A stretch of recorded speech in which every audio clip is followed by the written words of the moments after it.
Hello everyone, welcome back to my channel. मोर आउ एक नुआ भिडियो रे आपण मानकु पुणी थरे स्वागत। आज मु आपण को गोटे भल ब्रेकफास्ट करिकी देखिबी। ब्रेकफास्ट हैला बीटरूट रो पूरी। तो प्रथमे मु गोटे बीट नेइची, ताको भल भाबरे धोई काटी नेइची एवं ताको भल भाबरे ग्राइंडिंग कर नेइची। तापर 3 कप अटा नेइची, सेथिरे अल्प लुण दे देबी। तापरे अल्प कसुरी मेथी दे देबी एवं 2 चम्मच तेल दे देबी।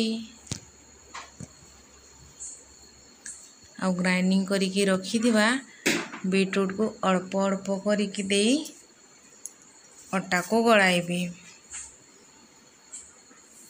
पानी आद देबी नहीं, से बीटरूट रे ही गलाइबी।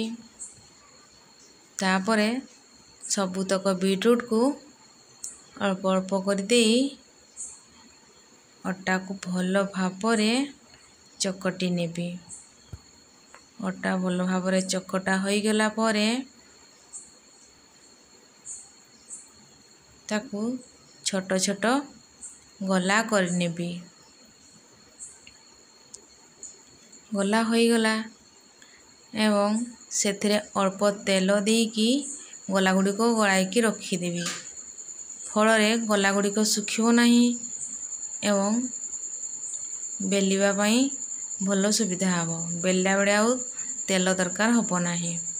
तो गोटिए गोटिए करी सबुतक पूरी को बेली बेली गोटे असारिया जगह रे रखी देबी।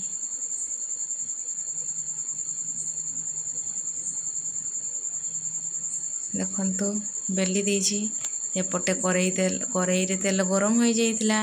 गोटे गोटे करी पूरी देगी सबुतक पूरी छाणी नेबी। पिला माने एमिति रे भी बीटरूट खाया को पसंद करंती नहीं, तेणु एही भली प्रोसेस रे तैयारी कले से माने खुशी रे खाई जानती। यह को हेल्दी फूड, तेणु पिला माने खाइबा जरूरी अटे।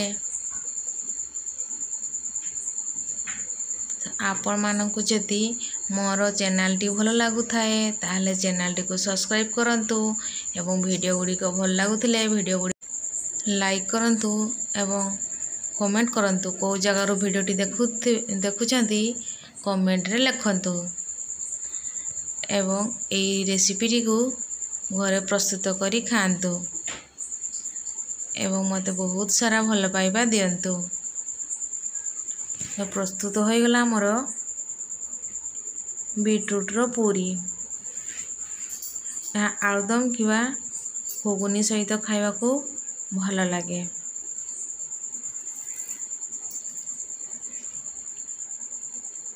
तो आज पाई एतिकी, पुणी देखा हबो नेक्स्ट वीडियो रे।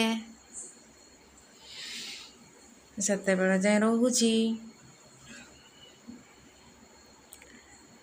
Tata bye bye.